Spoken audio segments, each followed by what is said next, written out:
ඊළඟ පාඩම විදිහට මම අද කතා කරන්න බලාපොරොත්තු වෙන්නේ මේ පාංශු පෝෂක කළමනාකරණය ගැන. එහෙම නැත්නම් අපේ බෝගාවට පොහොර යොදන්නේ කොහොමද? එහෙම නැත්නම් ශාක පෝෂණය කරන්නේ කොහොමද කියන එක පිළිබඳව. අපි ශාක පෝෂණය කියන එක අර්ථ දැක්වුවොත්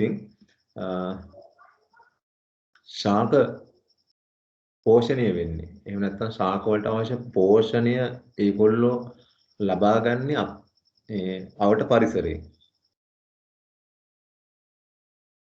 අපේ ශාකයක් තියෙන ශාකයක අවට පරිසරයෙන් තමයි ඒගොල්ලෝ ඒ ශාකයේ වර්ධනයට අවශ්‍ය පෝෂණය ලබා ගන්නේ.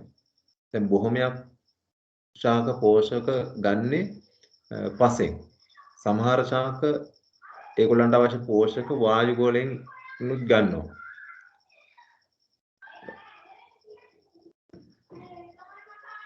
භෝගෝලෙන් අපි අපේක්ෂා කරන අස්වැන්න ලබා ගැනීමට ශාකයට අඩුවකින් තොරව නැත්නම් ඌනතාවයකින් තොරව පෝෂක ලබා දෙන්න ඕනේ. මෙන්න මේ ක්‍රියාවලියට අපි කියන ශාක පෝෂණය කියලා. ශාකයට අවශ්‍ය පෝෂක ඒගොල්ලන් අවට පරිසරයෙන් ගන්නවා ප්‍රධාන වශයෙන් පසෙන්.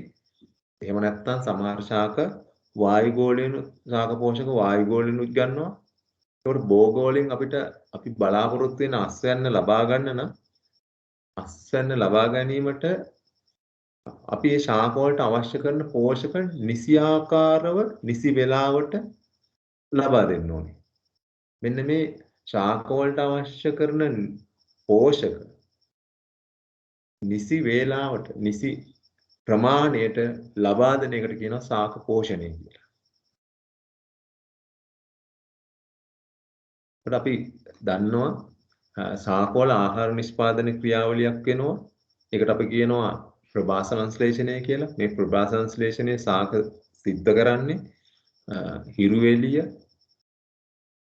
ඒ වගේම වායුගෝලයේ තියෙන කාබන් ඩයොක්සයිඩ් සහ පසෙන් ජලය අරගෙන තමයි ආහාර නිෂ්පාදන ක්‍රියාවලිය සිද්ධ කරන්නේ. ඒකට ආහාර නිෂ්පාදනය කරන ආහාර ග්ලූකෝස් එහෙම නැත්නම් පිෂ්ඨය බවට පත් වෙලා ශාකවල තැන්පත් වෙනවා. ඒ ආහාර නිෂ්පාදන ක්‍රියාවලියේදී නිපදවන අතුරු ඵලයක් වෙන ඔක්සිජන් කියන වායුව පරිසරයට නිදහස් කරනවා. ඔන්න ඔය විදිහට තමයි ශාක ආහාර නිෂ්පාදන ක්‍රියාවලිය සිද්ධ කරන්නේ. දැන් මේ ආහාර නිෂ්පාදන ක්‍රියාවලිය සිද්ධ කරනකොට ශාක වර්ධනය වීම අවශ්‍ය වෙනවා. ශාකය වර්ධනය වෙන්න අවශ්‍ය වෙනවා. ශාකයේ ජීව ක්‍රියාවලිය සිද්ධ වෙන්න අවශ්‍ය වෙනවා. ඒකට අන්නේ ක්‍රියාවලියට අවශ්‍ය පෝෂක තමයි ශාක පසෙන් එහෙම නැත්නම් වායුගෝලයෙන් ලබා ගන්න.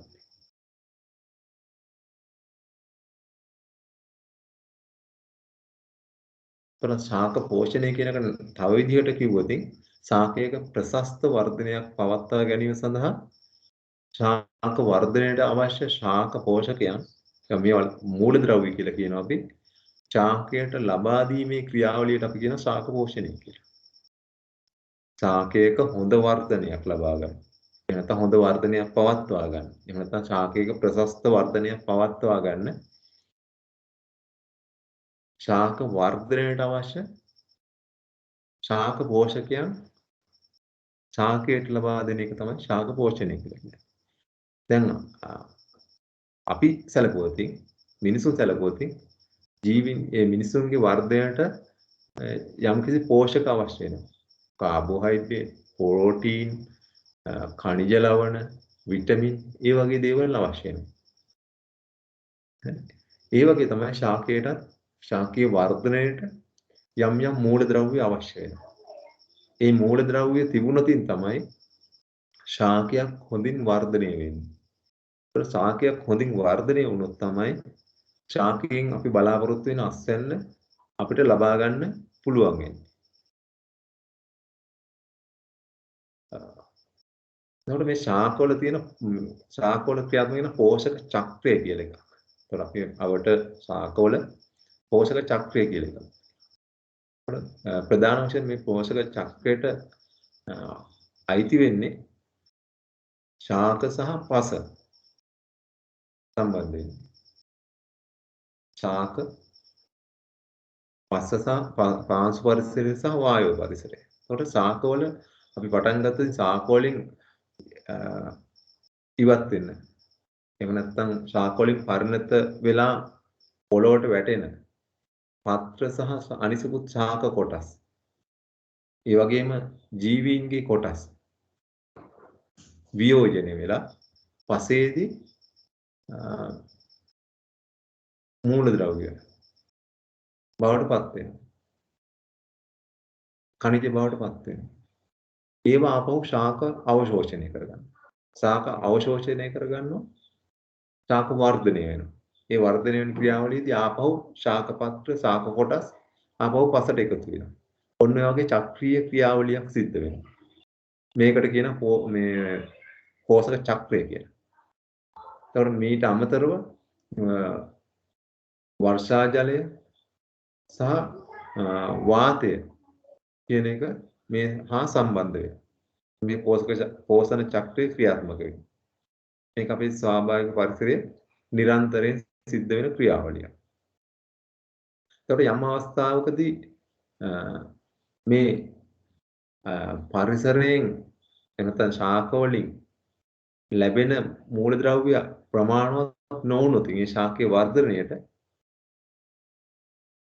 ශාකයේ වර්ධනය අඩාල වෙනවා.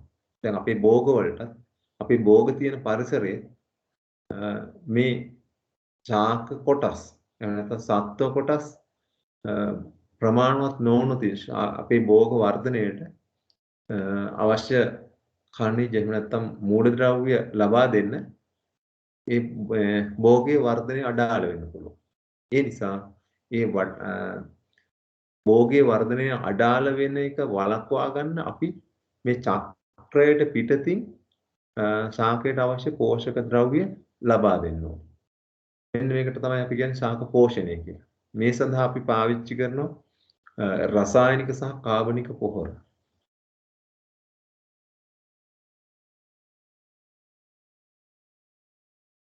අපි මේ රසායනිකාරී කාබනිකාරී පොහොර විදියට ශාකයට ලබා දෙන්නේ මූලද්‍රව්‍ය කීපයක් ප්‍රමාණයක් තියෙනවා. මේවට මේ මූලද්‍රව්‍ය අත්‍යවශ්‍ය මූලද්‍රව්‍ය සහ අත්‍යවශ්‍ය නොවන මූලද්‍රව්‍ය කියලා කොටස් දෙකකට බෙදන්න පුළුවන්. මේ අත්‍යවශ්‍ය මූලද්‍රව්‍ය ශාකයක වර්ධනයට අනිවාර්යෙන් අවශ්‍ය වෙනවා. මේ මූලද්‍රව්‍ය නොමැතුව ශාකයට තම ජීවන චක්‍රය පවත්වා ගැනීමට නොහැකි වෙනවා. එහෙම නැත්නම් මේ මූලද්‍රව්‍ය ශාකයට නොලැබුණොත් ශාකය ඌනතා ලක්ෂණ පෙන්වුම් කරනවා. එහෙම නැත්නම් ශාකය ලෙඩ වෙනවා කියනවා. අපිට යම් කිසි පෝෂකයන් නොමැති වුණොත් අපි කියන මන්ද පෝෂණය හැදෙනවා කියලා. දැන් ඒ වගේ තමයි ශාකවලටත් මෙන්න මේ මූලද්‍රව්‍ය නොලැබුණොත් ඒකොල්ලෝ මේ ඌනතා ලක්ෂණ පෙන්වුම් කරනවා. එතකොට මේ අත්‍යවශ්‍ය නොවන මූලද්‍රව්‍ය කියන්නේ ශාකීය ජීවන පැවැත්මට මේ මූලද්‍රව්‍ය අත්‍යවශ්‍ය නැහැ. ඒව නැතුව ශාකයට තම පැවැත්ම තහවුරු කරගන්න පුළුවන්. එතකොට අපිට මේ වැදගත් වන්නේ මෙන්න මේ අත්‍යවශ්‍ය මූලද්‍රව්‍ය කියන කොටස. එතකොට මේ අත්‍යවශ්‍ය මූලද්‍රව්‍ය 16ක් තියෙනවා. මේ 16 ආපහු කොටස් දෙකකට බෙදෙනවා අධිමාත්‍ර මූලද්‍රව්‍ය සහ අංශු මාත්‍ර මූලද්‍රව්‍ය කියලා. එතකොට අධිමාත්‍ර මූලද්‍රව්‍ය කියන්නේ ශාකයට වැඩිපුර අවශ්‍ය දේවල්. අංශු මාත්‍ර කියන්නේ සුළුවෙන් අවශ්‍ය දේවල්. එතකොට අධිමාත්‍ර මූලද්‍රව්‍ය තියෙනවා 9ක්. Carbon, oxygen, hydrogen, nitrogen, potassium, calcium, magnesium, phosphorus සහ සල්ෆර්. ඔන්න ඔය ටික අධිමාත්‍ර මූලද්‍රව්‍ය වෙනවා. අංශු මාත්‍ර මූලද්‍රව්‍ය විදිහට යකඩ, ක්ලෝරින්, මැංගනස්, බෝරෝන්, සින්, කොපර්, මොලිබ්ඩිනම් කියන මූලද්‍රව්‍ය ටික වැදගත් වෙනවා. දැන් ඒතකොට ඕගොල්ලෝ මේ ටික ඔක්කොම පාඩම් කරන්න අවශ්‍ය නැහැ. ශාකයකට අවශ්‍ය වෙන මූලද්‍රව්‍ය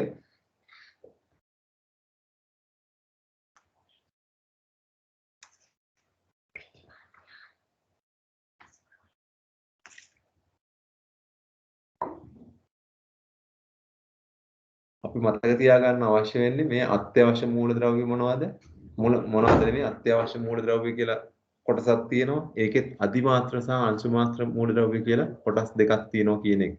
ඊට අමතරව මේ NPK කියන මූලද්‍රව්‍ය අත්‍යවශ්‍යයි කියන එක අපි මතක තබා ගත යුතුයි. මෙන්න මෙතන පෙන්වලා තියෙනවා ඒ අත්‍යවශ්‍ය ශාක පෝෂක. ශාක වලට ලැබෙන්නේ කොහොමද කියන එක.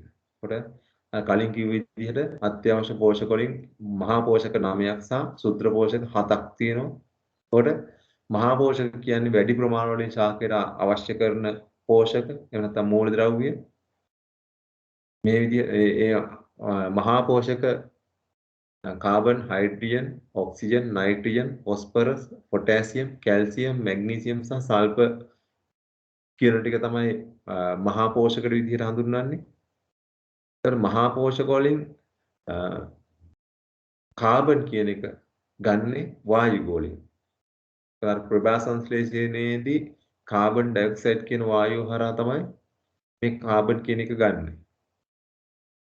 හයිඩ්‍රජන් කියන මූලද්‍රව්‍ය ගන්නේ ජලය වලින්, ජලය මගින්. එතකොට මුල් මගින් තමයි ඒ පෝෂකය උරාගන්නේ. ඔක්සිජන් කියන මූලද්‍රව්‍ය වායු ගෝලයෙන් ගන්නෙ. ප්‍රභා සංශ්ලේෂණයෙන් මේකොල්ලෝ මේ ශාක වායු ගෝලයට ඔක්සිජන් මුදා හරිනවා. ඒකම මේකොල්ලෝ ශ්වසනය කරද්දී මේ රාත්‍රී කාලයේදී මේ ශාක ශ්වසනය කියන ක්‍රියාවලිය කරනවා. එතකොට මේගොල්ලෝ ආපහු ඔක්සිජන් වායු ගෝලයේ තියෙන ඔක්සිජන් වලින් කොටසක් මේගොල්ලෝ ආපහු උරා ගන්නවා ශ්වසනය සඳහා. ඒතර මේ ඔක්සිජන් ලබා ගන්නේ වායු ගෝලයෙන් සහ පසෙන්. මුල් සඳහා පසෙන් ගන්නවා, පත්‍ර සඳහා වායු ගෝලයෙන් ගන්නවා. ඔය විදිහට ඒ මූලද්‍රව්‍ය ශාක වලට ලබා ගන්නවා. ඊළඟට nitrogen, phosphorus, potassium, calcium, magnesium, sulphur මේ සියල්ල ශාක ලබා ගන්නේ පසෙන්. ඒතකොට පාංශු ද්‍රාවණයේ මේ මූලද්‍රව්‍ය දිය වෙලා ජලය හරහා මුල් මගින් තමයි මේ පෝෂක ලබා ගන්නේ. ඊළඟට සුද්ධ පෝෂක 7ක් ශාක ලබා ගන්නේ පසෙන්. ඒ නිසා ශාක වර්ධනයේ නැත්නම් ශාක වගා කිරීමේදී භෝග වගා කිරීමේදී අපි මෙන්න මේ මූලද්‍රව්‍ය සියල්ල පසට සැපිය යුතුයි. එහෙම නැත්නම් පසේ මේ මූලද්‍රව්‍ය සියල්ල තිබිය යුතුයි. එහෙම තිබුණ නැති වුණොත් ශාක නිසියාකාර වර්ධනයක් පෙන්වු කරන්නේ නැහැ. එහෙනම් ශාකයකට වර්ධනයට අවශ්‍ය මෙන්න මේ මූලද්‍රව්‍ය ටික අපි ශාකයට සපයන එකට තමයි කියන්නේ ශාක පෝෂණය කියලා. එතකොට අපිට මේ කාබන්, හයිඩ්‍රජන්, ඔක්සිජන් කියන ඒවා ශාකයට සපයන්න අවශ්‍යතාවයක් නැහැ. එයා ඒක වායු ගෝලයෙන් සහ පසෙන් ලබා ගන්නවා, ජලයෙන් ලබා ගන්නවා. එහෙනම් අපි සපයන්න ඕනේ විශේෂයෙන්ම වෙන්නේ NPK කියන මූලද්‍රව්‍ය. ඊට අමතරව කැල්සියම්, මැග්නීසියම්, සල්ෆර් යම් ප්‍රමාණයකින් සපයන්න ඕනේ.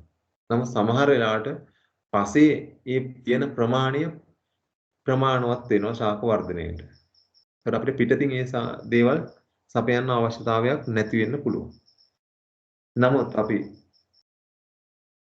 ඊයේ කතා කරපු විදිහට ආරක්ෂිත ගෘහ තුල වගාවේදී එහෙම නැත්නම් ආරක්ෂිත ගෘහ තුලදී ඝන මාධ්‍ය වගාවේදී එහෙම නැත්නම් ජල රෝපිත වගාවේදී වායු රෝපිත වගාවේදී අපිට මේ මූලද්‍රව්‍ය සියල්ලම ශාකයට පිටතින් ලබා දෙන්න සිද්ධ වෙනවා.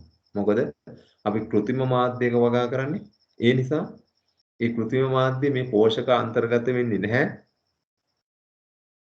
ඒ නිසා මේ ශාකයට වර්ධනය සඳහා අත්‍යවශ්‍ය ශාක පෝෂක සියල්ලම අපි බාහිරින් ලබා දෙන්න ඕනේ.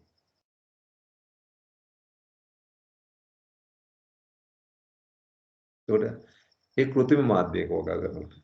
නමුත් අපි ස්වාභාවික පසේ වගා කරනකොට ප්‍රධාන වශයෙන් අපි දෙන්නේ NPK කියන මූලද්‍රව්‍ය ටික එහෙම නැත්නම් පොහොර ටික පමණයි. අනිත් සියල්ල අඩු වැඩි වශයෙන් පසේ තියෙනවා. සමහර අවස්ථාවලදී සමහර භෝගවලදී බහුවාර්ෂික භෝගවලදී වගේ මේ අනිත් මූලද්‍රව්‍ය හිඟතාවයක් පෙන්වුම් කරන්න පුළුවන්. අන්නේ හිගතාවයන් පෙන්눔 කරනකොට ඒ ඌනතා ලක්ෂණ සාක පෙන්නනකොට අපිට පුළුවන් ඒවා ඒ සාකයට සපයන්න. එහෙම නැත්නම් අපි සපයන සාකයට සපයන කාබනික පොහොරත් එක්ක මේ අනිකුත් අවශ්‍ය කරන පෝෂක සාකයට ලැබීමේ හැකියාවකුත් තියෙනවා.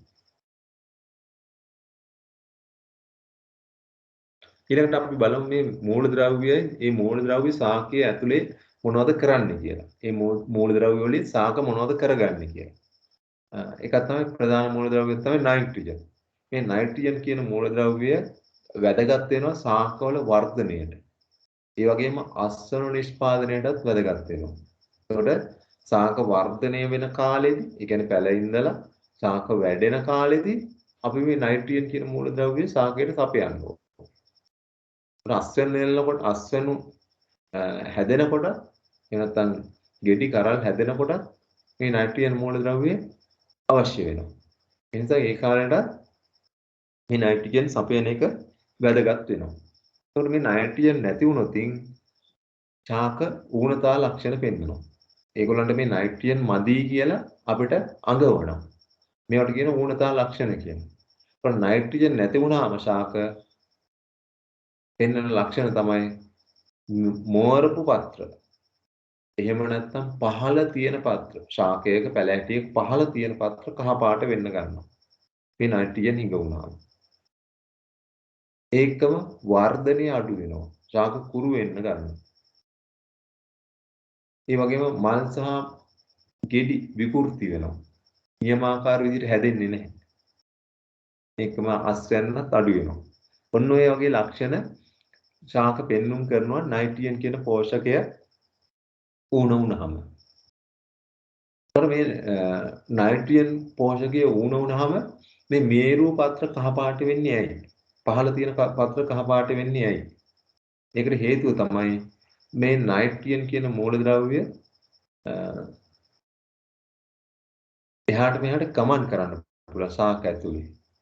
එහෙම නැත්නම් පරිණත කොටස් වලින් ඉඳන් ලපටි කොටස් වලට දක්වා ගමන් කරන්න පුළුවන්. දැන් ශාකයට වර්ධනයට අවශ්‍ය නයිට්‍රජන් නැති වුණොත් එයා මොකද කරන්නේ?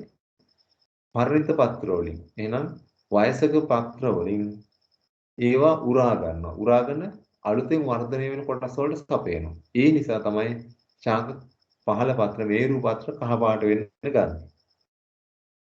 ඊළඟට පොස්පරස්. මේ පොස්පරස් කියන එක මූල පද්ධතිය වර්ධනයට වැදගත් වෙනවා. ඒ නිසා අපි පොස්පරස් කියන මූලද්‍රව්‍ය මුල් අවස්ථාවේදී භෝග සංස්ථාපනය කරන්න කලින්ම පසට සපයන්න ඕනේ. ඒකට මේ පොස්පරස් ඌණ වුණොතින් සාකයේ වර්ධනය බාල වෙනවා. මුල් සංඛ්‍යාව අඩු වෙනවා. ඒ වගේම ශාකවල මේරු පත්‍ර දම් පාටට හැරෙනවා. මේවා තමයි පොස්පරස් ඌණතාවය ඌණ වුණාම ශාක පෙන්වන ලක්ෂණ, ඌණතා ලක්ෂණ.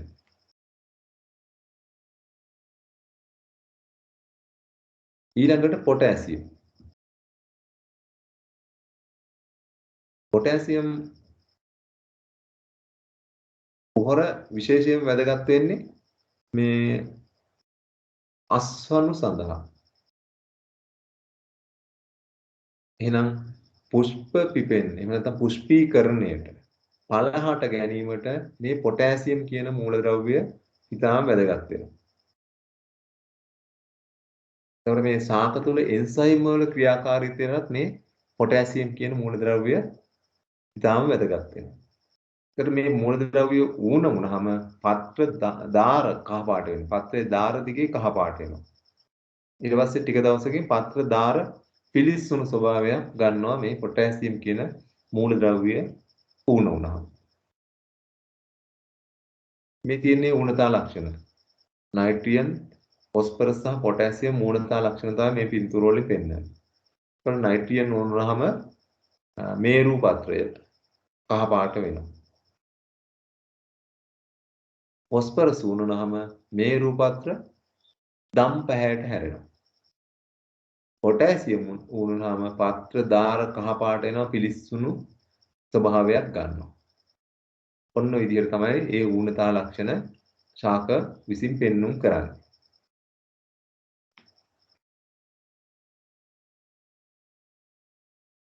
ඊළඟට අපි බලමු ශාක වලට මේ පෝෂණය සපයන්නේ කොහොමද කියලා. මම කිව්වා ස්වාභාවික පරිසරෙන් ශාක මේ පෝෂක ලබා ගන්නවා. නමුත් අපි වගාවක් විදියට කරද්දී අකණ්ඩව යම් ශේෂ්ත්‍රයක වගා කරද්දී මේ අස්වනු ලෙස ශාක පෝෂක පසෙන් ඉවත් වෙනවා. අස්වැන්න ලෙස ඉවත් වෙනවා. ශාක කොටස් ලෙස ඉවත් වෙනවා. ඒකට දිගින් දිගටම අපි වගා කරන යද්දී මේ ඉවත් වෙන පෝෂක ප්‍රමාණය වැඩි වෙනවා. ඒකට පස්සේ මේ මූලද්‍රව්‍ය එහෙම නැත්නම් පෝෂක ඌනතාවයක් ඇති වෙනවා. මොකද අපි ශාක කොටස් විදිහට මේ පෝෂක අයින් කරගන්න නිසා. අස්වැන්න විදිහට පෝෂක අයින් වෙන නිසා. පස්සේ පෝෂක ඌනතාවයක් ඇති වෙනවා. ඉතින් අපි මේ පෝෂක ඌනතා වුණාම ආපහු භෝග වගා කරොත් භෝග නිසියාකාරව වර්ධනය වෙන්නේ නැහැ. මොකද අර පෝෂණ චක්‍රය නිසියාකාරව ක්‍රියාත්මක වෙන්නේ නැහැ. ශාකය උරා ගන්න සියල්ලම ආපහු පසට ලැබෙන්නේ නැහැ. එහෙම වුණොත් තමයි පෝෂණ චක්‍රය ඒක නියම විදිහට ක්‍රියාත්මක වෙන්නේ. මේ පෝෂණ චක්‍රයෙන් අපි කොටසක් අයින් කර ගන්නවා. හැමදාම හැම කන්නයක් ගානෙම අයින් කර ගන්නවා. පළ විදිහට අයින් කර ගන්නවා. ශාක කොටස් විදිහට අයින් කර ගන්නවා. දැන් වී වගා එහෙමනම් අපි වී විදිහට අයින් කර ගන්නවා. පිදුරු විදිහට අයින් වෙනවා. එහෙම අයින් වෙනකොට මේ පසේ තියෙන පෝෂක ටික තමයි අවසන් වෙන්නේ. එහෙම අවසන් වෙනකොට කාලයකදී මේ ශේෂ්ත්‍රයේ වගා කරාට වැඩක් නැති වෙනවා. භෝග අස්වැන්න දෙන්නේ නැති වෙනවා. ඒතර මෙන්න මේ අවස්ථාව වෙන්න කලින් අපි මේ ශාක වලට අවශ්‍ය පෝෂක නැවත පසට සපයන්න ඕනේ. ඒතර මේ ශාක පෝෂක පසට සැපයීමට අපි යොදා ගන්න ද්‍රව්‍ය වලට කියන පොහොර කියලා.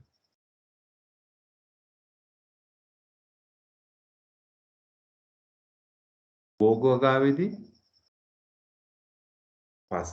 ශාක කොටස් ලෙස පසෙන් ඉවත් වෙන පෝෂක නැවත පසට ලබා දෙන්න යොදන ද්‍රව්‍ය වලට කියන අපි පොහොර කියලා.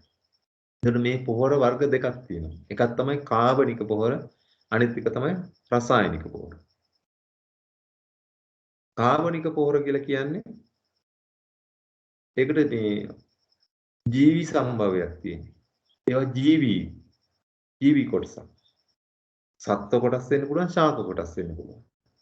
මෙන්න මේවට අපි කාබනික පොහොර කියලා කියනවා. ශාකමය ද්‍රව්‍ය. ශාකවල කොළ, දිරා යන ශාක කොටස්. මේවා තමයි ශාකමය ද්‍රව්‍ය කියන්නේ. ඊළඟට සත්වමය කොටස්. සත්වමය ද්‍රව්‍ය. ගොවිපළ සතුන්ගේ එහෙම නැත්නම් ගොවිපළ සතුන්ගේ මල මුත්‍රා. ඒ වගේ දේවල් අපි සත්ව කොටස් කියලා සත්ව කාබනික පොහොර විදිහට හඳුන්වන්න පුළුවන්. දැන් උදාහරණයක් විදිහට හරකුන්ගේ ගොම සහ මුත්‍රා අපි පාවිච්චි කරනවා වගාවන වලදී. මේවා සත්ව කාබනික පොහොර. නැත්නම් ගොවිපළ සතුන්ගේ මල මුත්‍රා. ඊට අමතරව ශාක කොළ පොහොර කියන්නේ ශාකමය ද්‍රව්‍යයක්. ඒ ශාකමය කාබනික පොහොර. ওই විදිහට කාබනික පොහොර ආකාර දෙකක් තියෙනවා. ශාකමය ද්‍රව්‍ය සහ ගොවිපළ සත්ව මල මුත්‍රා. ඊට මේ කාබනික පොහොර වල වැදගත්කම මොකක්ද කියලා අපි බලමු. ඊට මේ කාබනික පොහොර වල තියෙනවා ශාක පෝෂණයට අවශ්‍ය සියලුම පෝෂක පදාර්ථ. එහෙම වෙන්නේ ශාක මේ කාබනික පොහොර නිර්මාණය වෙලා තියෙන්නේ ශාකමය ද්‍රව්‍ය වලින්. ඒතකොට ශාක වල තියෙන ද්‍රව්‍ය ටික ඔක්කොම මේ කාබනික පොහොර වල තියෙනවා. ශාකයෙන් පොළවෙන් උරා ගන්නා සියලුම ද්‍රව්‍ය මේ කාබනික පොහොර වල තියෙනවා. ඒකම මේ කාබනික පොහොර වල අනිත් වැදගත්කම තමයි මේ කාබනික පොහොර වලට පුළුවන් දිගු කාලයක් තිස්සේ හෙමින් ශාකයට අවශ්‍ය පෝෂක පසට නිදහස් කරන්න. දැන් රසායනික පොහොර දැම්මොත් ඉක්මනින් ඒවා පසට නිදහස් වෙනවා. කාබනික පොහොර එහෙම නෙමෙයි. හෙමින් තමයි පෝෂක නිදහස් කරන්නේ. එතකොට දීර්ඝ කාලයක් තිස්සේ මේක නිදහස් කරනවා. ඒක ඊටාම වැදගත් වෙනවා භෝග වගාවේදී. ඒකම පසේ තියෙන ගුණාංගේ කාබනික පොහොර වලින් පසේ ගුණාංග දියුණු කරනවා. pH අගය පාලනය කරනවා. ඊට පස්සේ පසේ ව්‍යුහය දියුණු කරනවා. පසේ ජලය රඳවා ගැනීමේ හැකියාව වැඩි කරනවා. ඒ වගේම පසේ ශුද්‍ර ජීවීන් වැඩි කරනවා මේ කාබනික පොහොර. ඔන්න ඔයගේ ක්‍රියාවලි ගණනාවක් මේ කාබනික පොහොර පස ඇතුළේදී කරනවා. ඒ නිසා අපි කියනවා කාබනික පොහොර ඉතාම වැදගත් කියලා භෝග වගාවේ.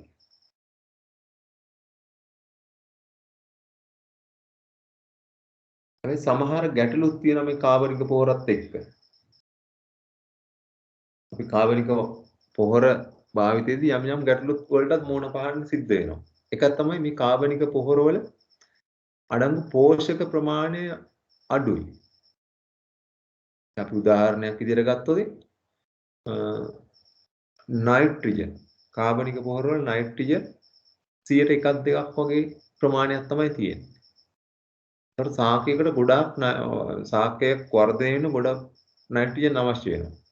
ඒකට ඒ අවශ්‍ය නයිට්‍රජන් ප්‍රමාණය සපයන්න කාබනික පොහොර විශාල ප්‍රමාණවලින් යොදන්න වෙනවා. ඒක එක ගැටලුවක්. අනිත් එක තමයි මේ කාබනික පොහොර සකසා ගැනීමට අපහසුයි. කොම්පෝස්ට් කියන්නේ කාබනික පොහොරක්. ඉතින් ඒක සපයා ගන්න අපිට සමහරවිට අපහසු වෙන්න පුළුවන්. ඒකට අවශ්‍ය අමුද්‍රව්‍ය සපයා ගන්න අපහසු වෙන්න පුළුවන්. ඒ වගේම අපි කියමු කාබනික පොහොර සත්ත්ව අපද්‍රව්‍ය ගත්තා කියලා. දැන් ගොම ගන්න නම් අපිට වෙනවා සතෙක් ඇති කරන්න. එහෙම නැත්නම් හරකෙක් ඇති කරන්න. එයාම නඩත්තු කරන්න. ඉතින් මේ වගේ කාබනික පොහොර ලබා ගැනීමට සකසා ගැනීමට ටිකක් අපහසුයි. ඒ වගේම තමයි ගොඩක් කම්කරු ශ්‍රමය වැය වෙනවා මේ කාබනික පොහොර යෙදීමේදී. අපිට විශාල ප්‍රමාණ වලින් යොදන්න ඕනේ. ඒ නිසා කම්කරු වියදමත් වැඩි. ඒ වගේම තමයි මේ වැඩිපුර අවශ්‍ය නිසා මේ කාබනික පොහොර ගබඩා කර තබා ගන්න වැඩි ඉඩක් ඕනි වෙනවා. ඒ වගේම ප්‍රවාහනයත් අපහසුයි. වැඩි ප්‍රමාණයක් ප්‍රවාහනය කරන්න එපා. ඒ නිසා ප්‍රවාහනය අපහසුයි. ඔන්න ඔයගේ ගැටලු ටිකක් තියෙනවා මේ කාබනික පොහොරත් සමග. ඊළඟට අපි බලමු බහුලව භාවිතා කරන. වගාවන් වලදී මේ බහුලව භාවිතා වෙන කාබනික පොහොර මොනවද කියලා. ඒක තමයි අපිට කොළ පොහොර. ග්ලිරිසීඩියා වගේ කොළ පොහොර භාවිතා කරන්න පුළුවන්. ඊළඟට සත්ත්ව පොහොර. ගොම, කුකුල් පොහොර, එළුබෙටි, ඒ වගේ සත්ත්ව පොහොරත් භාවිතා කරන්න පුළුවන්. ඊළඟට අපිට කොම්පෝස්ට් භාවිතා කරන්න පුළුවන්. කොම්පෝස්ට් හදාගන්නේ කොහොමද? ශාක කොටස්, සත්ව කොටස් ඒවා මිශ්‍ර කරලා තමයි අපි කොම්පෝස්ට් හදාගන්නේ. එතකොට මේ කොම්පෝස්ට් කියලා කියන්නේ කාබනික පොහොර වර්ගයක්. ඊළඟට කාබනික දියර පොහොර තියෙනවා. දියර විදිහට හදාගත්ත කාබනික පොහොර. ඒවත් අපිට භාවිතා කරන්න පුළුවන් කාබනික පොහොර විදිහට.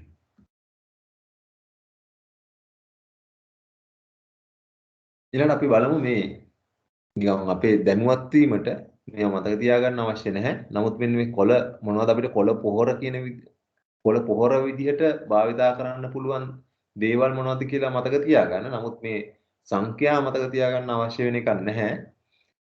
එතකොට අපිට කොළ පොහොර විදිහට භාවිතා කරන්න පුළුවන් මේ ග්ලෙරිසීඩියා නංච කියන්නේ ඒවා එරබදු වල් සූර්යකාන්ත ගන් සූර්ය සන්හෙන් ඉපිල්ලිපිල් පිදුරු මේ වගේ දේවල් ගොඩක් කොළ පොහොර විදිහට අපිට භාවිතා කරන්න පුළුවන්. දැන් එතකොට මේ ඕගලන්ට පේනවා ඇති පිදුරු වල නයිට්‍රජන් ප්‍රමාණය ගොඩාක් අඩුයි. ප්‍රතිශතය අඩුයි. හැබැයි ග්ලිරිසීඩියා වල නයිට්‍රජන් ප්‍රතිශතය වැඩි. වල් සූර්යකාන්ත වල නයිට්‍රජන් ප්‍රතිශතය වැඩි. එතකොට අපිට නයිට්‍රජන් පොහොර අවස්ථාවකදී කොළ පොහොර විදිහට මොනවද ගන්න ඕනි කියලා මෙතනින් අපිට අදහසක් ගන්න පුළුවන්. එහෙම නැත්නම් අපේ කාබනික පොහොර නිෂ්පාදනයේදී වැඩිපුර නයිට්‍රජන් සපයා ගන්න අවශ්‍ය නම් අපි භාවිතා කරන්න ඕනේ මොන වගේ කොළ පොහොරද කියන එක ගැන මෙතනින් අදහසක් ගන්න පුළුවන්. ඊළඟට අපි බලමු රසායනික පොහොර. රසායනික පොහොර කියලා කියන්නේ කෘත්‍රිමව නිෂ්පාදනය කරන පොහොර. එතන අපි බහුලව භාවිතා කරන රසායනික පොහොර වර්ග තුනක් තියෙනවා. එකක් තමයි යූරියා, අනිත් එක තමයි ත්‍රිත්ව සුපර් ෆොස්ෆේට් එහෙම නැත්නම් TSP කියලා කියනවා. අනිත් එක තමයි muriate of potash එහෙම නැත්නම් MOP කියන පොහොර. මෙන්න මේ පොහොර වර්ග තුන තමයි අපි බහුලව භාවිතා කරන්නේ. යූරියා කියන එක හැමෝම දන්නවා. TSP එහෙම නැත්නම් කළු කැට කියලා කියනවා. ඒකෙන් අපි සපයන්නේ ශාකයට phosphorus. යූරියා වලින් සපයන්නේ nitrogen. muriate of potash එහෙම නැත්නම් අපි රතු කුඩු කියලා කියනවා. සාමාන්‍ය ව්‍යවහාරයේ රතු කුඩු කියලා භාවිතා වෙනවා. muriate of potash කියන්නේ රතු කුඩු. ඒකෙන් අපි භෝගයට සපයන්නේ පොටෑසියම්. මෙන්න මේ රසායනික පොහොර වර්ග තුන තමයි අපේ නිර්දේශිත පොහොර වෙන්නේ භෝගෝගාවේදී.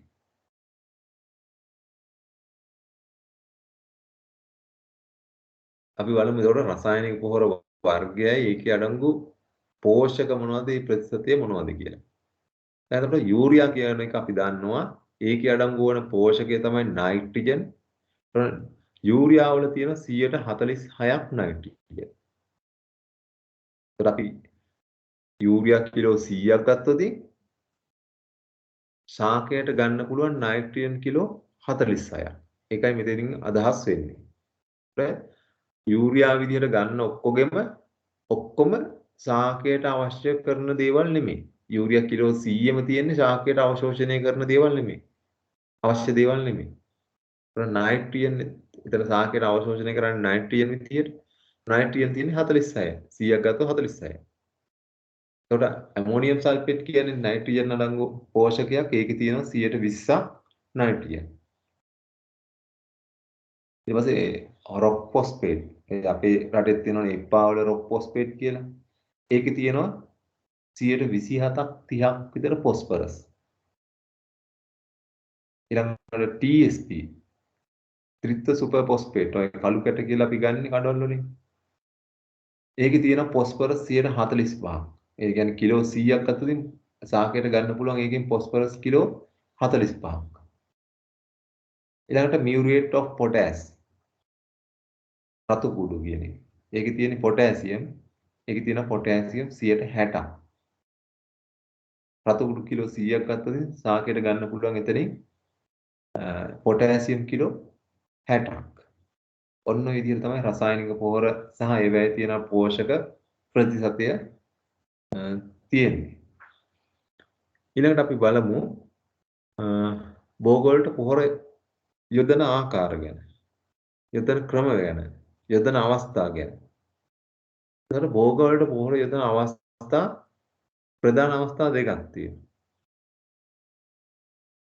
එකක් තමයි මූලික පොහොර යෙදීම. මේව මතක තියාගන්න ඕනේ. ඔකට දැනගෙන ඉන්න ඕනේ. ඒතර පොහොර වලට පොහොර යොදන භෝග වලට පොහොර යොදන අවස්ථා දෙකක් තියෙනවා. එකක් තමයි මූලික පොහොර යෙදීම, අනිත් එක තමයි මතු පිට පොහොර යෙදීම. ඒතර මූලික පොහොර යෙදීම කියන්නේ භෝගයේ සිටුවීමට කලින් බිම් සකස් කිරීමේදී පසට එකතු කරන පොහොර. මූලික පොහොර. ඒතර මූලික පොහොර යොදන්නේ භෝගයේ හිටවන්න කලින්. භෝගයේ ශේෂ්ත්‍රීය සංස්ථාපනය කරන්න කලින්. එතන වෙලාවට භෝග බිම් සකස් කිරීමේදී. බිම් සකස් කිරීමේදී තමයි මේ පොහොර යොදන්නේ. ඒතර මතු පිට පොහොර කියලා කියන්නේ මතු පිට පොහොර යෙදීම කියලා කියන්නේ භෝගයේ සිට වූ පසු යොදන පොහොර වලට. එහෙම නැත්නම් භෝගයේ සිට වූ පසු පොහොර යෙදීමට තමයි මතු පිට පොහොර යෙදීම කියලා කියන්නේ. ඒකට භෝග වලට පොහොර යොදන අවස්ථා දෙකක් තියෙනවා. මූලික පොහොර යොදන එක. ඒ කියන්නේ භෝග වගාවට ඉස්සෙල්ලා පොහොර ශේෂ්ත්‍රයට පොහොර යොදන එක. ඊට පස්සේ මතු පිට පොහොර යෙදීම භෝගයේ ශේෂ්ත්‍රයේ සිට වූ පසු භෝගයේ ශේෂ්ත්‍රයේ සිටවලා යම් කිසි කාලයකට පස්සේ පොහොර යෙදීමට කියනවා අපි මතු පිට පොහොර යෙදීම කියලා. ওই විදිහට පොහොර යොදන අවස්ථා දෙකක් තියෙනවා. ඊළඟට අපි බලමු පොහොර යොදන ක්‍රම. එකක් තමයි අපිට පසට යොදන්න පුළුවන් පොහොර. මේවා ඉතාම සරලයි. ඔයගොල්ලෝ දන්න දේවල්. ඔයගොල්ලෝ කරලා තියෙන දේවල්. ඒතර පොහොර යොදන ක්‍රම දෙකක් තියෙනවා. එකක් තමයි පසට යොදනවා. ඒක අපි ඉතින් දන්නවනේ. හොඳටම දන්නවා පොහොර පසට යොදනවා. ඊළඟට අපි දන්නවා ඔය දියර පොහොර වගේ දේවල් පත්‍ර වලට ඉහිනවා. පත්‍ර ඉස්නාවක් විදියට දියර පොහොර යොදනවා. ඔය අපි මේ දියර ඉසින යන්ත්‍ර වලින් පත්‍ර වලට මේ පොහොර යොදන්න පුළුවන්. එහෙම නැත්නම් අපිට පුළුවන් අය විසුරුම් ජල සම්පාදන ක්‍රමයේදී දියර පොහොර ඔය පත්‍ර වලට සපයන්න. ඒ විදිහට පත්‍ර වලට පොහොර සපයන්න පුළුවන්. අනිත් එක තමයි පසට පොහොර සපයන්න පුළුවන්. ඊළඟට පසට පොහොර යොදන ක්‍රම ගණනාවක් තියෙනවා. එක තමයි දැන් අපි කුඹුරු වලට වී වගාවේදී එහෙමනම් මොකද කරන්නේ? පොහොර ඉහිනවා. නියමිත පරතරයක් නැති භෝග වලට විශේෂයෙන්ම එහෙම නැත්නම් අඩු පරතරයක් තියෙන භෝග වලට පැලෙන් පැලයට ශාකයෙන් ශාකයට පොහොර දාගෙන යන්න බැරි නිසා පොහොර ආම්බු ලෙස ඉහගෙන යනවා. ඊළඟට අපිට පුළුවන් පැලේ අවටට එහෙම නැත්නම් පැලේ වටේට පොහොර යොදන්න. මේ වගේ පොහොර යොදනවා වැඩි පරතරයක් තියෙන විදිහට සිටවන භෝග වලට. විශේෂයෙන්ම ඔය වැවිලි භෝග වලට රබර්, පෝල් වගේ දේවල් වලට පැලේ වටේට යම්කිසි දුරකින් පොහොර යොදාගෙන යනවා. ඒ වගේ අපේ එළවලු පළතුරු භෝග වලට මේ විදිහට පැලේ වටේට පොහොර යොදන්න පුළුවන්. බටු මිරිස් ඒ වගේ එළවලු භෝග වලටත් ගොඩක් වෙලාවට අපි මේ පැලය අවටට යොදනවා. එහෙම නැත්නම් වටේට යොදනවා. ඊළඟට සමහර භෝග වලට අපි පේලියට යොදනවා. දැන් ඔය ළඟ පරතරේ තියලා පැල හිටවන භෝග තියෙනවා. අන්නාසි බඩේරුම් වගේ දේවල් වලට පේලි නෙර වශයෙන් හිටවන්නේ. ඒකට මේ පේලිය දිගට පේලියට පොහොර යොදාගෙන යනවා අපි. ඊළඟට තව පොහොර යොදන ක්‍රමයක් තියෙනවා. වගා බිමේ තනින් තනින් වලවල් සකස් කරලා ඒව ඇතුළට පොහොර දානවා. පොහොර දාලා වහලා දානවා. ඒතර මේ වගේ වගා කරන භෝගයක් තමයි රබර්. රබර් වගාවෙත් මෙහෙමයි තැන් වලින් වලව කපලා ගස් ළඟ වලව කපලා පොහොර දාලා පොහොර එතන වලවල් වහනවා. ඒ විදිහට පොහොර දාන්න පුළුවන්. ඊළඟට තව පොහොර යොදන ක්‍රමයක් තමයි මම කලින් කතා කරා ජල සම්පාදනයේදී. ජල සම්පාදනය සමග ඒ ජලයේ දිය කරලා පොහොර යොදනවා. ඒවල බින්දු ජල සම්පාදනයේදී ඉසින ජල සම්පාදනය එහෙම නැත්නම් විසුරුම් ජල සම්පාදනයේදී අපිට පුළුවන් මේ ජල සම්පාදනය සමග පොහොර යොදන්න. ඒකට පත්‍ර ස්නාවක් විදිහට මේ දියර පොහොර යොදන්න පුළුවන්. එතකොට අපි ජලයේ දිය කරලා තනුක කරලා තමයි පත්‍ර වලට ජලය මේ පොහොර ජලයේ දිය කරලා තමයි යොදන්නේ. එතකොට අපි ඒකට දියර ඉසින යන්ත්‍ර භාවිතා කරනවා. ඔන්න ඔය විදිහට අපිට පුළුවන් පොහොර චාකයට එහෙම නැත්නම් පස්සට යොදන්න.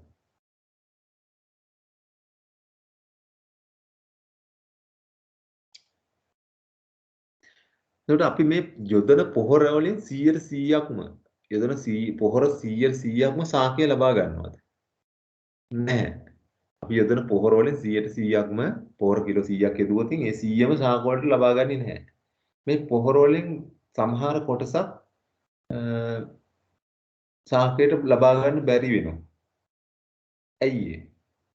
සමහර පොහොර ජලයේ දිය වෙලා පාංශු ජලයත් එක්ක පසෙන් ඉවත් වෙලා යනවා. ක්ෂරණය වෙනවා කියලා කියනවා. සමහර මේ පොහොර තියෙන වාෂ්පශීලී. ඒකට හිරු එළියෙන් වාෂ්ප වෙලා යනවා. ඔන්න ඔය විදිහට පස්සට යොදන පොහොර වලින් කොටසක් අයින් වෙලා යනවා. භෝගයට ලැබෙන්නේ නැහැ. ඒතර මේ අයින් වෙලා යන කොටස නිසා පොහොරවල කාර්යක්ෂමතාවය අඩු වෙනවා. ඒ කියන්නේ පොහොර යොදන පොහොර ප්‍රමාණයෙන් පස්සට යොදන පොහොර ප්‍රමාණය සාකයට සාකය ගන්නා පොහොර ප්‍රමාණයට තමයි අපි කියන්නේ පොහොර කාර්යක්ෂමතාවය කියන්නේ. පොහොර භාවිත කාර්යක්ෂමතාවය කියන්නේ. ඒකට පසර යොදන පොහොර වලින් වැඩි ප්‍රමාණයක් ගන්නවා නම් සාකය ඒ පොහොර කාර්යක්ෂමතාවය වැඩි කියලා කියනවා.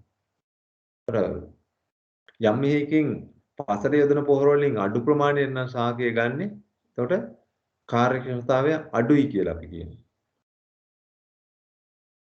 එතකොට පස්සක මේ කාර්යක්ෂමතාවයේ ඉහළ නංවන්න අපිට පුළුවන් යම් යම් ක්‍රම අනුගමනය කරන්න. එහෙම නැත්නම් ඒ සඳහා බලපාන සාධක තියෙනවා. පසේ පෝර කාර්යක්ෂමතාවයට බලපාන සාධක තියෙනවා. එකක් තමයි පසේ අඩංගු පෝෂක ප්‍රමාණය. ඊට පස්සේ මේ දේශගුණික தত্ত্বය තියෙන කාලගුණික සහ දේශගුණික தত্ত্বය. ඊට පස්සේ පසේ තෙතමනය. ඊළඟට වගා කරලා තියෙන භෝගයට සුදුසු පොහොර යෙදීමේ ක්‍රම අනුගමනය කිරීම. ඊළඟට ඒකාබද්ධ ශාක පෝෂක කළමනාකරන මූලධර්ම අනුගමනය කිරීම. ඒකම වගාවේ අවස්ථාවට සුදුසු පොහොර වර්ග තෝරා ගැනීම. මෙන්න මේ වගේ සාධක මේ පොහොර භාවිත කාර්යක්ෂමතාවය ඉහළ නැංවීමට වැදගත් වෙනවා. අපි ඒවා බලමු එකින් එක. පසේ අඩංගු පෝෂක ප්‍රමාණය.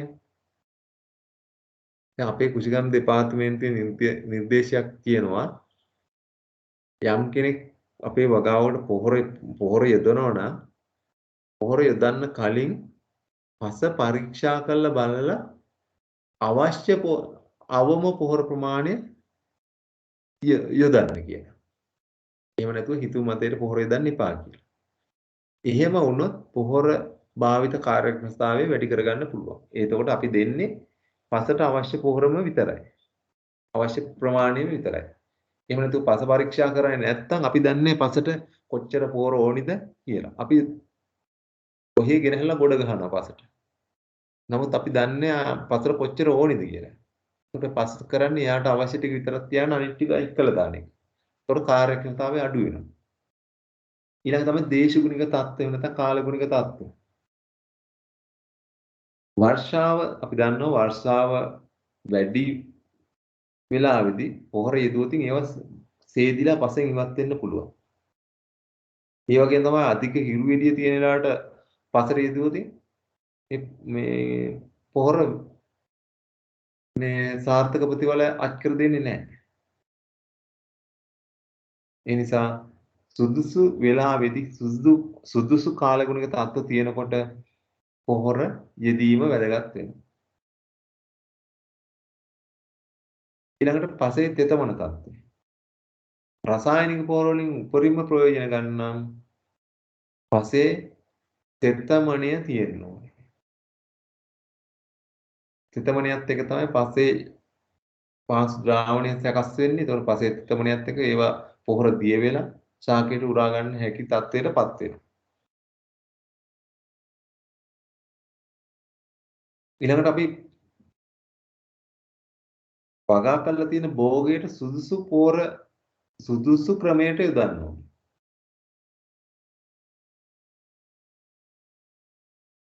එතකොට අපි පරතරය වැඩි විදිහට භෝග ඉඳලා තියද්දි භෝග සංස්ථාපනය කරලා තියෙද්දි පොහොර ඉහින්න ගියොත් ඒක එච්චර සාර්ථක වෙන්නේ නැහැ. එහෙනම් අපි පැලය වටා තමයි පොහොර දාන්න ඕනේ. ඒ වගේ සුදුසු ක්‍රම අනුගමනය කරන්න ඕනේ භෝගයට පොහොර යොදන්න.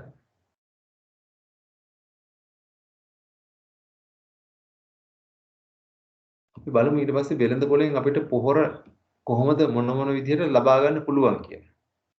රසායනික පොහොර ගත්තාම වෙළඳ පොලේ තියෙන ආකාර දෙකක්. එකක් තමයි අමිශ්‍ර පොහොර. එහෙනම් මේවට කියනවා ඍජු පොහොර කියලා. ඍජු පොහොර. අමිශ්‍ර පොහොර. ඊළඟට තියෙනවා මිශ්‍ර පොහොර කියලා. මේ විදිහට රසායනික පොහොර වර්ග දෙකක් තියෙනවා. අමිශ්‍ර පොහොර, මිශ්‍ර පොහොර. ඒතර මේ අමිශ්‍ර පොහොර වලදී ප්‍රධාන පෝෂක, ඒ කියන්නේ නයිට්‍රජන්, ෆොස්ෆරස්, පොටෑසියම් කියන තුනෙන් එකක් පමණයි සපයන්නේ පොහොර විදිහට. ඒතර ප්‍රධාන ශාක පෝෂක තුනෙන් එකයි තියෙන්නේ. මේවට අපි කියනවා අමිශ්‍ර පොහොර කියලා. උදාහරණයක් විදිහට යූරියා ගත්තොත් නයිට්‍රජන් විතරයි සපයන්නේ. ඒතකොට TSP ගත්තොත් ත්‍රිත්ව සුපර් ෆොස්ෆේට් ගත්තොත් ෆොස්ෆරස් විතරයි සපයන්නේ. ඊට පස්සේ MOP එක නැත්නම් මියුරේට් ඔෆ් පොටෑස් ගත්තොත් K විතරයි සපයන්නේ. ඒකට අපිට මේවා වෙන වෙනම ගන්න පුළුවන්. මිශ්‍ර කරලා නැහැ. වෙන වෙනම යූරියා වෙන යූරියා, TSP වෙන TSP, පොටෑසියම් වෙන මේ මියුරේට් ඔෆ් පොටෑස්. ওই විදිහට ගන්න පුළුවන්. තව පොහොර වර්ගයක් තියෙනවා මිශ්‍ර කරලා තියෙන්නේ. ඒතර ප්‍රධාන පෝෂක වර්ග තුනෙන් කියන්නේ NPK, නයිට්‍රජන්, ෆොස්ෆරස්, පොටෑසියම් යන ශාක පෝෂක තුනෙන් එකකට වැඩි ගණනක් මිශ්‍ර කරලා හදපු පොහොර. මේකට කියනවා මිශ්‍ර පොහොර කියලා. එතන මිශ්‍ර පොහොරත් ආකාර දෙකක් තියෙනවා. පොහොර පූර්ණ පොහොර මිශ්‍රණය. එතන නයිට්‍රජන්, ෆොස්ෆරස්, පොටෑසියම් කියන පොහොර තුනම වර්ග තුනම අඩංගු පොහොර තියෙනවා. ඒකට කියන පූර්ණ පොහොර මිශ්‍රණය කියලා. ඒ විදිහට තියෙනවා එළවලු පොහොර. ඒ වගේ පොහොර තියෙනවා කඩවල ගන්න. ඊළඟට තියෙනවා අර්ධ මිශ්‍ර පොහොර. එතන මේකේ තියෙන මේ ප්‍රධාන පෝෂක තුනෙන් දෙකක් විතරක් අඩංගුයි සමහරවිට. නයිට්‍රජන්, ෆොස්ෆරස්, පොටෑසියම් කියන පොහොර තුනෙන් දෙකක් පමණක් අඩංගු කරලා හදන පොහොර වලට කියනවා අර්ධ මිශ්‍රණ පොහොර කියලා. උදාහරණයක් විදිහට බණ්ඩි පොහොර කියලා එකක් අපි ওই වී වගාදී මේ දවස්වල පාවිච්චි කරා. ඒකේ තියෙන්නේ නයිට්‍රජන් සහ පොටෑසියම් විතරයි. ඒතර මේ පොහොර එක යොදන්නේ අපි මේ ගොඩක් වෙලාවට මේ බින් සැකසීමෙන් පස්සේ එහෙනම් ශේත්‍රයේ භෝග වගා කිරීමෙන් පස්සේ ඒතර බින් සැකසීමට කලින් යොදන්නේ පැලසිටවන්න කලින් මේ බින් සැකසීමත් එක්ක පැලසිටවීමට කලින් යොදන්නේ මේ මිශ්‍රණ පූර්ණ මිශ්‍රණ පොහොර. ඒතර මතු පිට පොහොර විදිහට අපි යොදන්නේ මේ අර්ධ මිශ්‍රණ පොහොර ගොඩක් වෙලාවට. නයිට්‍රජන්, ෆොස්ෆරස් තරක් අඩංගු පොහොර. ඒ බණ්ඩි පොහොර කියලා විදිහට බණ්ඩි පොහොර කියලා අපි යොදනවා. විශේෂයෙන් මල් පිපෙනකොට කරල් හට ගන්නකොට මේ නයිට්‍රජන්, ෆොස්ෆරස් අඩංගු පොහොර විතරක් යොදනවා. ඔන්න ඔය විදිහට පොහොර එක එක ආකාරයට වෙන් කරන්න පුළුවන්. එකක් තමයි අමිශ්‍ර පොහොර, ඊළඟට තියෙනවා මිශ්‍ර පොහොර.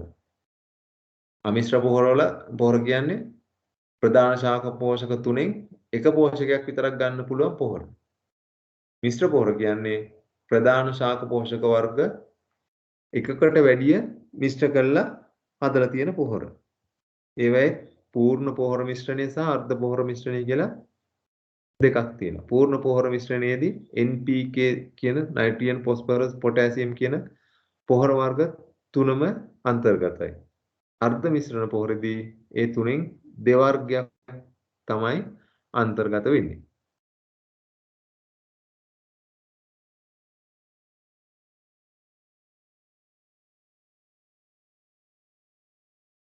ඊළඟට තියෙනවා ඒකාබද්ධ ශාක පෝෂක කළමනාකරණය කියලා ක්‍රමයක්. මේ කරන්නේ කාබනික පොහොර යොදනවා. යොදලා පසේ ගුණාංග වැඩි දියුණු කරනවා. භෞතික, රසායනික, ජෛව ඒ ගුණාංග වැඩි කරනවා. ඊට පස්සේ භෝගයේ පෝෂණ අවස්ථාවේ සපුරන්න විතර රසායනික පොහොර යොදනවා. ඒතර කාබනික පොහොර දෙනවා. කාබනික පොහොර දීලා අනිත් අවස්ථාවේ සපුරන්න, අඩු අවස්ථාවේ සපුරන්න රසායනික පොහොර දෙනවා. මෙන්න මේකට කියනවා ඒකාබද්ධ ශාක පෝෂක කළමනාකරණය. එතකොට කාබනික සහ රසායනික පොහොර වර්ග දෙකම දෙනවා. දැන් මේ අපි යොදන කාබනික ද්‍රව්‍ය වලින් පමණක් භෝග වලට මේ අවශ්‍ය පෝෂක 16ම ලැබෙන්නේ නැහැ. ප්‍රමාණවත් පරිදි ලැබෙන්නේ නැහැ. දැන් මම කිව්වා නයිට්‍රජන් තියෙන්නේ ගොඩක් වෙලාවට ඒ කාබනික පොහොර වල 100%ක් දෙයක් විතර. අපි ඊට වැඩිය ශාකයට නයිට්‍රජන් අවශ්‍ය වෙනවා. එතකොට මේ කාබනික පොහොර වලින් විතරක් මේ ප්‍රමාණය සපුරන්න බෑ. ඒ නිසා අපි රසායනික පොහොරත් මේ කාබනික පොහොරත් එක්ක දානවා. එතකොට කාබනික පොහොර දාන නිසා රසායනික පොහොර වල කාර්යක්ෂමතාවය වැඩි වෙනවා. ඒ කියන්නේ රසායනික පොහොර වලින් වැඩි ප්‍රමාණයක් භෝගයට අවශෝෂණය කර ගැනීමට හැකි වෙනවා කාබනික පොහොරත් එක්ක යෙදුවම.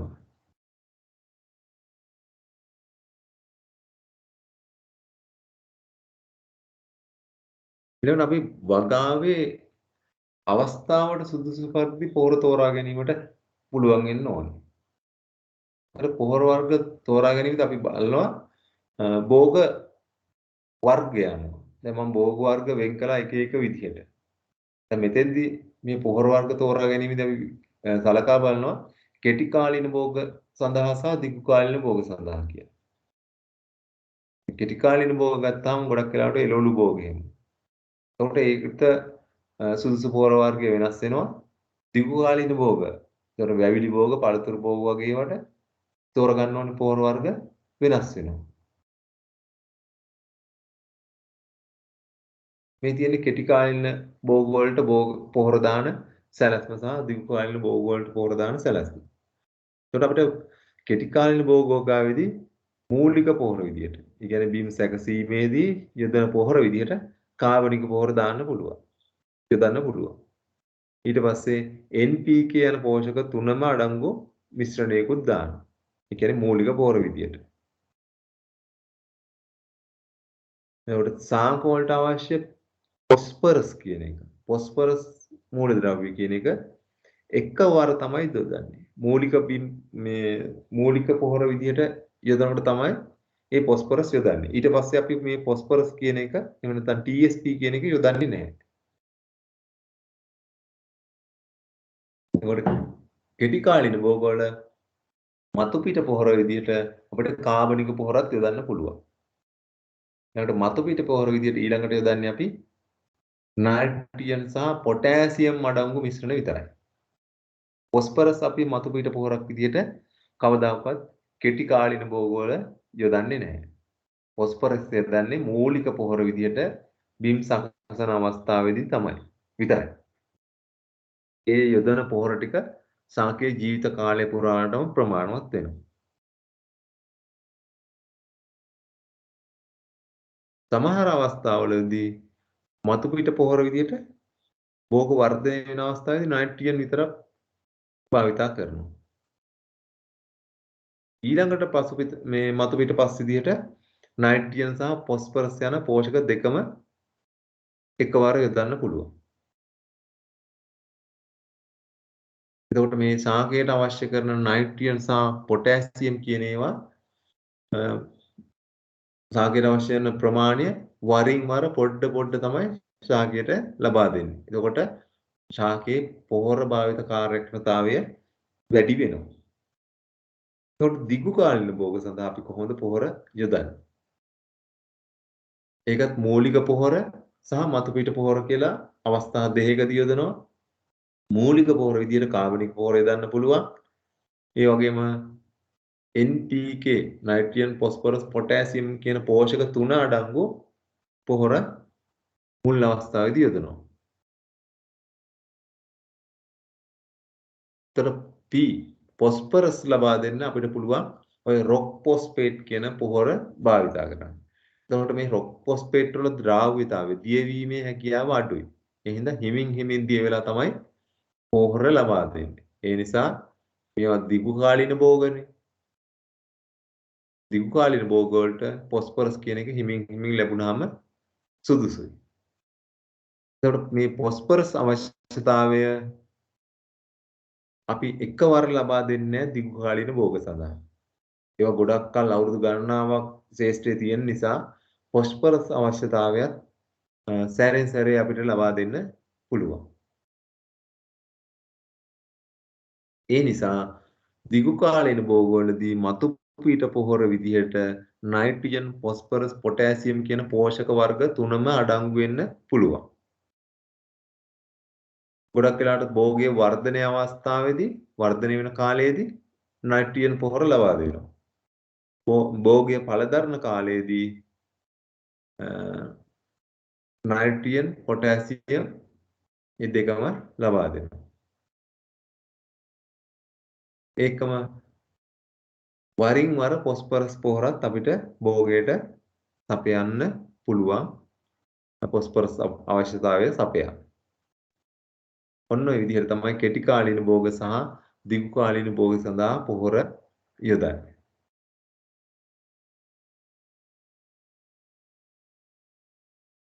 දැන් ඊගාවට අපි මේ අපේ කෘෂිකර්ම දෙපාර්තමේන්තුව යටතේ පාලනය වන භෝග සඳහා රසායනික පොහොර මිශ්‍රණ නිර්දේශ කරලා තියෙනවා. ඒකට අපි මේක අමිශ්‍ර පොහොර විදිහට තමයි නිර්දේශය ලබා දෙන්නේ. එතකොට ඒ සඳහා යූරියා, TSP, MOP කියන වර්ග තුන වෙන වෙනම ලබා ගන්න ඕනේ. වෙන වෙනම අරගෙන භෝගයට වෙනස් වෙන අනුපාත වලින් මිශ්‍ර කරලා තමයි භෝගයට දාන්නේ. ඒතර මේ මෙතන උදාහරණයක් විදිහට තක්කාලි වගාවට සඳහා නිර්දේශ කරලා තියෙන පොහොර ප්‍රමාණ තමයි මේ සටහනේ පෙන්වන්නේ. එතකොට මූලික පොහොර විදිහට බින් සැකසීමේදී යූරියා කිලෝග්‍රෑම් 65ක්. මේ ප්‍රමාණ කියන්නේ හෙක්ටයාර් එකක් සඳහා. ඒ කියන්නේ අක්කර 2.5ක් සඳහා. යූරියා බින් සැකස් කිරීමේදී නැත්නම් මූලික පොහොර විදිහට කිලෝ 65ක් දානවා. TSP එහෙම නැත්නම් ට්‍රිපල් සුපර් ෆොස්ෆේට් කියන කැට පොහොර එක. හෙක්ටයාරයකට කිලෝග්‍රෑම් 325ක් දානවා. රතු කුඩු එහෙම නැත්නම් MOP කියන එක හෙක්ටයාරයකට කිලෝ 65ක් දානවා. ඔය මූලික පොහොර ප්‍රමාණය තමයි මූලික පොහොර විදිහට දාන පොහොර ප්‍රමාණය. ඒ කියන්නේ බිම් සැකසීමේදී දාන පොහොර ප්‍රමාණය. ඊට පස්සේ පළවෙනි මතු පිට පොහොර යෙදීම. ඒ කියන්නේ පැල සිටවලා එහෙම නැත්නම් සංස්ථාපනය කරලා සති 3කින්. සති 3කින් ආපහු දානවා යූරියා විතරක්. යූරියා විතරක් කිලෝග්‍රෑම් 65ක් දානවා හෙක්ටයාර එකකට. ඊළඟට දෙවැනි මතු පිට පොහොර විදිහට පැල සිටවල සති 6කින් දානවා ආපහු යූරියා 65ක් සහ රතු කුඩු එහෙම නැත්නම් MOP 65ක් විදිහට. ඔන්න ඔය විදිහට වරින් වර තමයි අපි රසායනික පොහොර භෝග වලට යොදන්නේ. එහෙම වරින් වර යොදපුවාම පොහොරවල මේ ශාකවල පොහොර භාවිත කාර්යක්ෂමතාවය වැඩි කර ගැනීමේ හැකියාවක් තියෙනවා.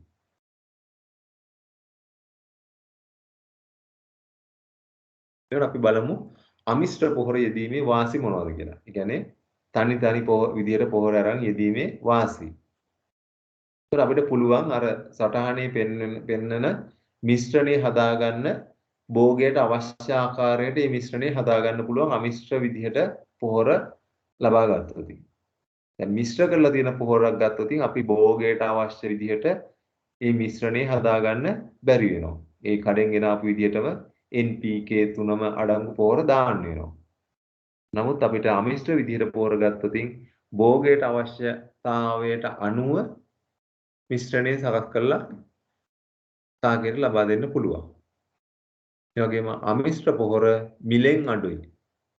මිශ්‍ර පොහොර වලට වැඩිය මිලෙන් අඩුයි. ඒ වගේම පසේ තත්වයේ අනුව පොහොර මිශ්‍රණයේ සංයුතිය වෙනස් කරන්න පුළුවන්. සම්පූර්ණ භෝග වලට පොහොර යොදනකොට පස් පරීක්ෂා කරලා අවශ්‍ය පොහොර ප්‍රමාණය පමණක් දෙන්න පුළුවන් කියලා. එතකොට මෙන්න මේ සංයුතිය වෙනස් කරලා හදාගන්න අවශ්‍ය පොහොර ප්‍රමාණය පමණක් දෙන්න පුළුවන් අපිට අමිශ්‍ර පොහොර භාවිතා කළොත්. ඒ වගේම අපි හදාගත්ත මිශ්‍රණයේ සංයුතිය පිළිබඳව අපිට විශ්වාසයක් තබා ගන්න පුළුවන්. අමිශ්‍ර අරගෙන කියන්නේ යූරියා MOP TSP වෙන වෙනම අරගෙන අපේ භෝගයට අවශ්‍ය වෙන විදිහට අපිට වර්ග තුන මිශ්‍ර කරලා හදාගෙන අපිට විශ්වාසයෙන් හදා ගන්න පුළුවන්. නමුත් කඩේ මිශ්‍ර කරලා මිශ්‍ර විදිහට තියෙන පොහොර පිළිබඳව අපිට විශ්වාසයක් තියන්න බෑ. මොන විදිහට මිශ්‍ර කළාද කියලා අපි දන්නේ නැහැ. ඒ නිසා අමිශ්‍ර පොහොර භාවිතයේදී ඔන්න ඔය වාසි ටික තියෙනවා. රසායනික පොහොර භාවිතයේ වාසි බලමු අපි. රසායනික පොහොර භාවිතයේදී අපිට මේ ඉක්මනින් ශාක වලට අවශෝෂණය කරගන්නවා. රසායනික පොහොර. මම කලින් කිව්වා කාබනික පොහොර හිමින් තමයි ශාක වලට මේ අවශ්‍ය පෝෂක ලබා දෙන්නේ. දැන් මේ රසායනික පොහොර ඉක්මනින් ශාක වලට අවශ්‍ය පෝෂණය ලබා දෙනවා. ඒ නිසා අපිට පුළුවන් ශාකයක ඌනතා ලක්ෂණයක් පෙන්වුවොත් ඒවට අවශ්‍ය රසායනික පොහොර ඒ වෙලාවෙදි දෙන්න පුළුවන්. හැබැයි අපිට පොහොර පෝෂක ඌනතා පෙන්නනකොට කාබනික පොහොර යොදලා ඒ ඌනතාවය මේ නිවැරදි කරගන්න බෑ. ඒ කාබනික පොහොර වලින් හිමීටනේ පසට පොහොර නිදහස් කරන්නේ. ඒ හින්දා අපිට ෂණිකව මේ ඌනතා ලක්ෂණ මගහරවා ගන්න බෑ කාබනික පොහොර යොදලා. නමුත් රසායනික පොහොර යොදලා අපිට මේ ඌනතා ලක්ෂණ මගහරවා ගැනීමේ හැකියාවක් තියෙනවා ෂණිකව. අනිත් එක තමයි ශේස්ත්‍රයට යොදන්න පහසුයි. පොඩි ප්‍රමාණ වලින් දාන්නේ. එහෙනම් යොදන්න පහසුයි, ප්‍රවාහණය පහසුයි, ගබඩා කරලා තියාගන්න එක පහසුයි. පොඩි ප්‍රමාණ වලින් භාවිතා වෙන නිසා.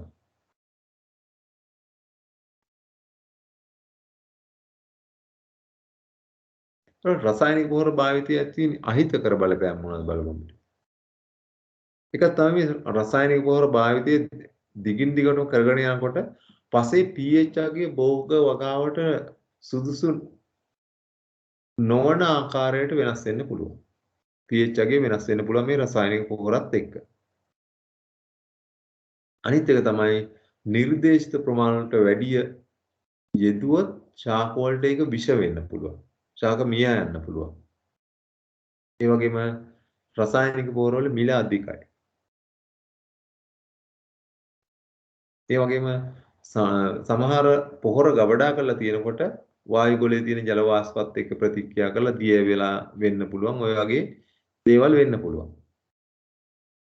ඒ වගේම හරියට පොහොර යෙදුවේ නැත්තම් පොහොර යෙදෙන ක්‍රම හරියට අනුගමනය කරේ නැත්තම් වාෂ්ප වෙලා යන්න පුළුවන් ඔය යූරියා වගේ දේවල්.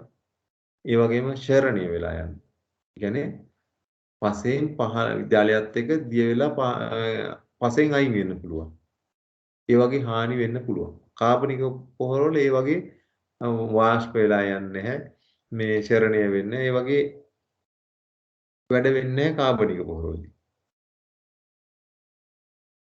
අනිත් එක තමයි වැඩිපුර යෙදුවොතින් දැන් අපේ රටේ වෙලා තියෙන එකයි වැඩිපුර කාබනික පහර යෙදුවොතින් ඒවා භූගත ජලයට එකතු වෙලා ජල ප්‍රභව දූෂණය වෙලා ඒක භාවිතා කරන්න බැරි තත්ත්වයට පත් වෙන්න පුළුවන්. මෙන්න මේවා තමයි රසායනික පොහොර භාවිතයේ ගැටලු. ඒවා අපි ගොඩක් දන්න ගැටලු. ඒ හින්දා ඔයගලන්ට මම හිතන්නේ මේවා අලුත් දේවල් නොවෙන්න පුළුවන්. හරි. එතකොට පොහොර යෙදීම රසායනික පොහොර ගැන පාඩමත් එතනින් අවසන් වෙනවා. එතකොට මම හෙට ආපහු කරන්න බලාපොරොත්තු වෙනවා කාබනික පොහොර ගැන. එතකොට පොහොර සම්බන්ධ සියලු දේවල් හෙට වෙනකොට ඉවරයි. ජල සම්පාදනය සම්බන්ධ ඒවාත් ඉවරයි. ඊට පස්සේ තියෙන්නේ රෝග හා පලිබෝධ පාලනය වගේ කෙටි පාඩම් ටිකක් තමයි තියෙන්නේ. ඒකට තව දවස් දෙක තුනකින් මේ මොඩියුල් එකත් ඉවර කරන්න පුළුවන් වෙයි කියලා මම බලාපොරොත්තු වෙනවා.